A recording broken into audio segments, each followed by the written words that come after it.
please shop local. We have a bunch of new retailers that are going to be coming online here in the next, very shortly, and then, some next summer as our commercial development continues to grow. Please shop local. The majority of the budget, the income that comes into the city is from sales tax. Yep. So the better we can keep our dollars here locally, the better we're going to be.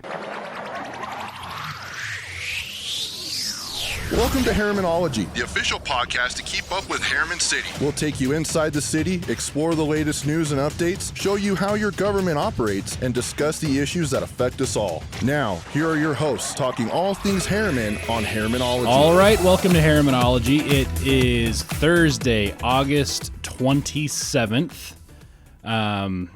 We had a city council meeting last night. It feels like we were just here. We were just here. Yeah, just a little bit ago. You go home and unwind for a little bit, fall asleep, and come right back and do the podcast. So it is Thursday morning, so this is really one of the first things we're doing today. It'll be fresh on our mind. Yes, there we go. City Councilmember Matt Basham joining, District 3. How are you doing? Excellent. Happy to be with you. Good to see you. Let's start with the work meeting. We usually start with the general meeting because that's where all the votes are. There are a couple of finance-related things that are kind of just in the weeds stuff, so we'll punt on those for today. If you want to learn about that, you can go back and watch it. They're very quick items, but there was a discussion about kind of a follow-up discussion to something that happened last fall, winter-ish, for a community on the northeast part of Herriman. A follow-up discussion. They had a couple issues last year they brought up, and this was following up on one of the other ones. This was an issue with a gate and access between the storage unit that is there on the east side of Mountain View corridor that abuts next to the back of that residential neighborhood there, and some street access that was agreed to in the MDA, and what a crash gate means, right? Which wasn't really defined as to what this crash gate was going to be. And the crash gate that was installed is super basic. It's basically a bar that goes across that is locked. So if the fire department needs to gain access through that area, they can unlock the gate and get their apparatus through that area. It also provided for some pedestrian, access, and the residents had issues with the aesthetics of it and also the access of it. For me, personally, it's more about the access issues with going from the commercial area and the safety aspects of being, 200 and 300 feet from Mountain View corridor into a neighborhood where, a small child could, in a matter of 5 minutes or less, be on the side of Mountain View corridor. So it was determined that the pedestrian access is not needed. So we're going to look into eliminating, basically being able to go from the neighborhood into the commercial section and then access over to Mountain View corridor, and along with that, see if we can do something with that gate for access. And then while we're there, it's going to look better. I can't say that it's going to be the best looking gate, but staff's going to come up with some options, and we'll see what we can do for that. It's going to be much better than what is there for sure. Yeah, all this to say that that's a pretty localized issue that affects a community, and they care very much about it. If there's something that affects you and your community, if you're not living there, your city council members are always willing to listen. That doesn't mean we'll have the budget to do your favorite thing right away, but sometimes these issues come up in city council meetings, and city staff and city council members work on it, and there's correspondence back and forth. They do some research, and you try to come up with some solutions within the budget. So if you have something, reach out to your city council member, and we'll take a look at it. You bet. So in the work meeting, and again, a reminder, the work meeting takes place in a conference room before the general meeting. It is open to the public. I would encourage everybody to come to a work meeting. Yeah. It's way more, honestly, informative than the general meeting. Basically we're taking the votes in the general meeting. In the work meeting, we're getting into the nuts and bolts of decisions that are going to be made later in our general meeting. So those meetings are very informative, and I would encourage residents at least check out the YouTube link on it, and just you just kind of browse through it. And if the topic is boring to you, just kind of skip ahead to something that's interesting. We even have YouTube chapters, so you can click on the link and take you right to the next item. You don't even have to scroll through it. Yeah, we make it easy for people to watch city council meetings. There were three things we wanted to touch on there. One, maybe briefly, a discussion about field and facility rentals. Just looking at our policies with athletic fields or the newly, it seems new, it's very not new, the newly renovated community center, policies and fees with that. I think the most important thing we did there is with regards to defining who is going to qualify for a contracted or discounted rate for fields. This would be recreational use sports and stuff like that. And it sets the guidelines that you have to meet in order to get a contracted rate for those amenities. Yeah, and some people may not know this. Herriman City, the city government doesn't run a youth sports recreation program. Some cities do, some cities don't. We don't. There are youth programs that run on their own, and they many of them have these kind of contract arrangements with the fields or will. So those organizations kind of run their own thing, and they use city fields to do that. And we recognize that that's an important part of a healthy community. That's just something the city government doesn't do internally, but something that several youth sports organizations do. There's a huge benefit for our residents, because the majority of participants in these recreational sports activities are residents from Herriman, not exclusively, but you're right. Like it goes towards creating a great community with those recreational sports activities. We had a presentation given by UTA, the Utah Transit Authority. Those are the people who run the TRAX trains, the front runner trains, the UTA On Demand, which is used heavily here, and the buses. So they don't have a ton of there are no trains in Herriman. There is the UTA On Demand. We do have the bus that started early last year. They gave a report on how it's going. I think the coolest thing is we got the data. So we got the data from our bus line, Route 126, and that's fantastic to have. And it's a super new route, and so the ridership is below where UTA and of course the city would like to see it, and we're going to do some things to see if we can improve ridership. There's some grants that are available that we can use to increase frequency, which I think will go a long way in getting ridership up on that.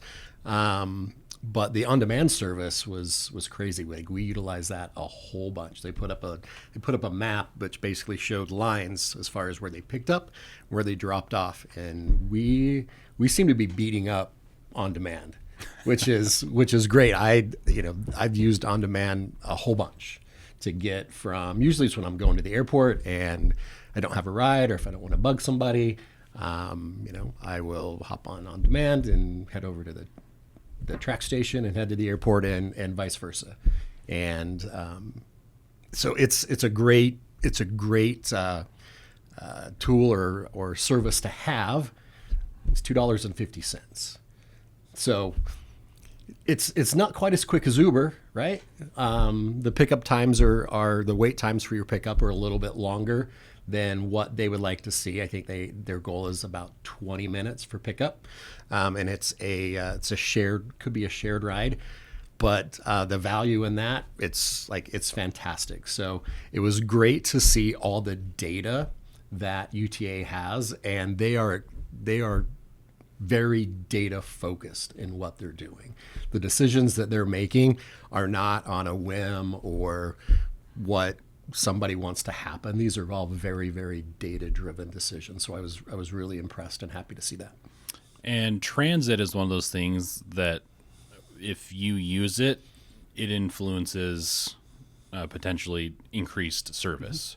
So if there's they're noticing very much the high usage of UTA On Demand, therefore, they're looking at ways to try to enhance or expand it in balance with their their resources. But if if the bus route gets more ridership, they're going to see that and see, okay, maybe we look at another bus route or more frequency or things like that. And if it's used, they'll look at creating ways for people to be able to use it more.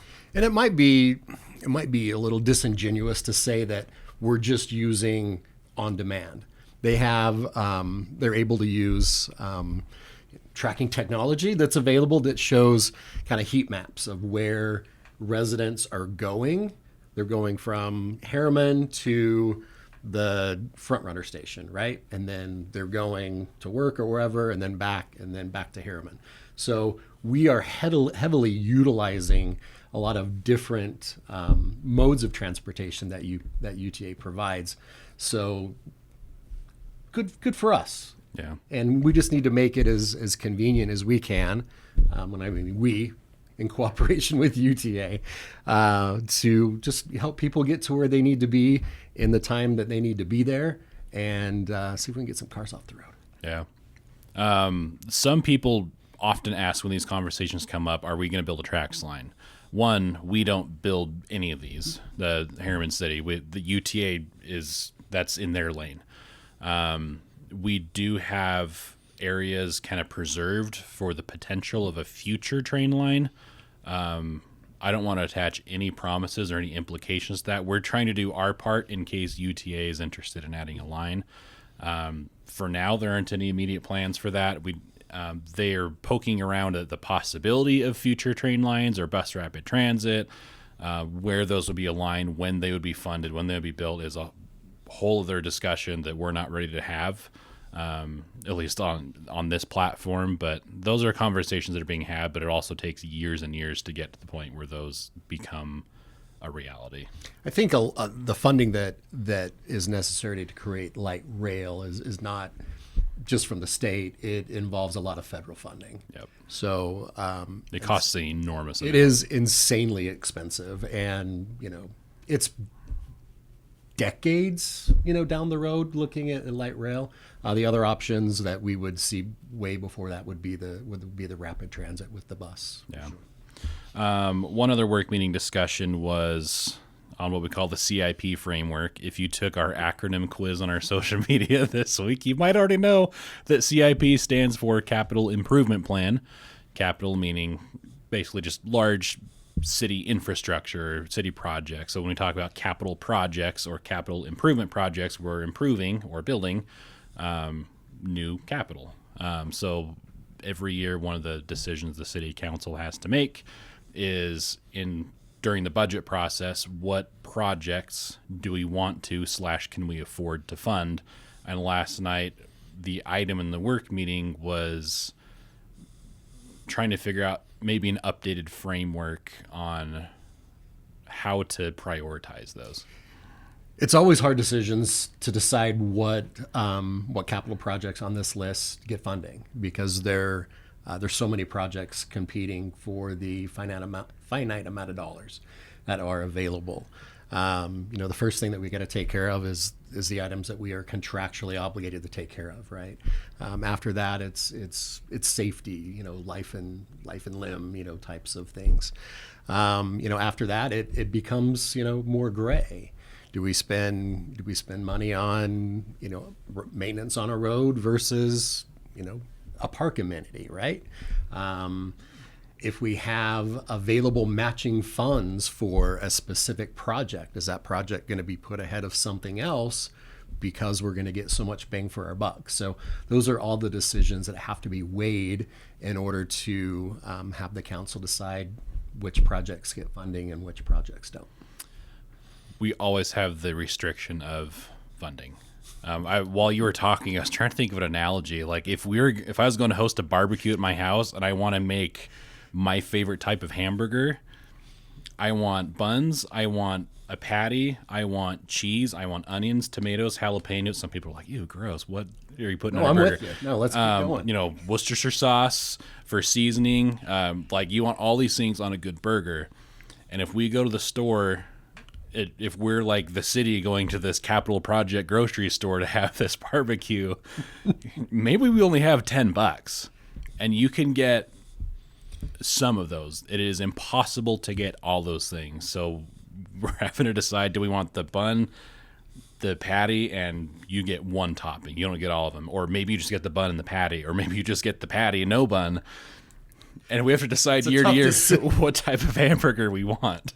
That's a tough decision. And you know what? You might ultimately end up with a hot dog. But, at least you're not hungry. Right? It's something. Something.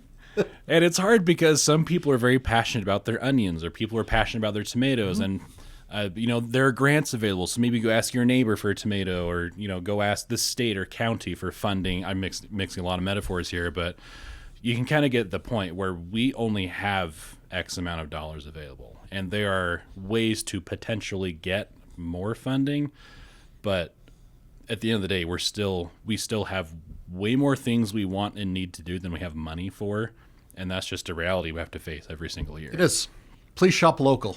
Yes. Please shop local. That goes a long way. We have a bunch of new retailers that are going to be, coming online here in the next, very shortly, and then some next summer.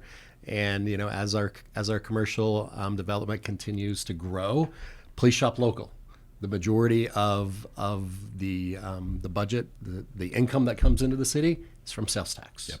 So the better we can keep our dollars here locally, the better we're going to be. Yep. And even to illustrate that point, if you go to a grocery store or whatever and you spend, maybe a grocery store is not a good example because you have food tax, everything, some other retail. Let's go buy a car. There you go. But if you spend $100, the sales tax gets added to that.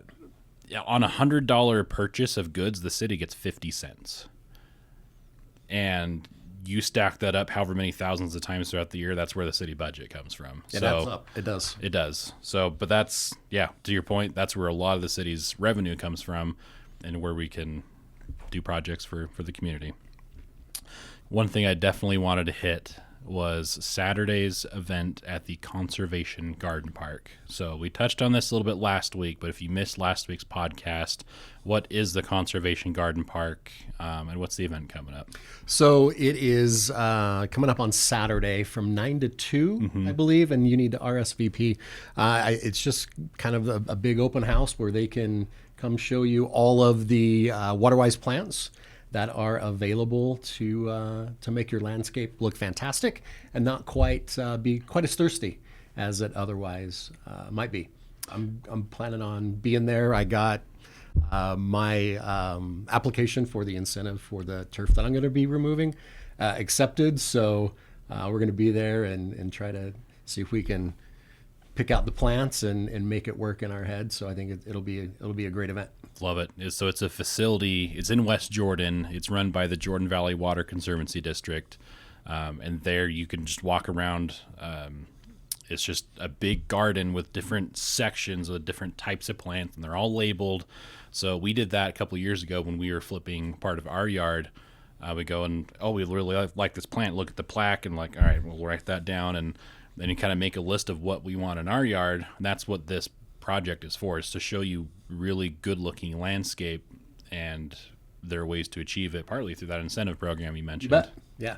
So it is a great incentive program, and if you have some areas of turf that you're just not utilizing and they're just sitting there looking pretty, definitely consider taking advantage of that incentive program. Yep.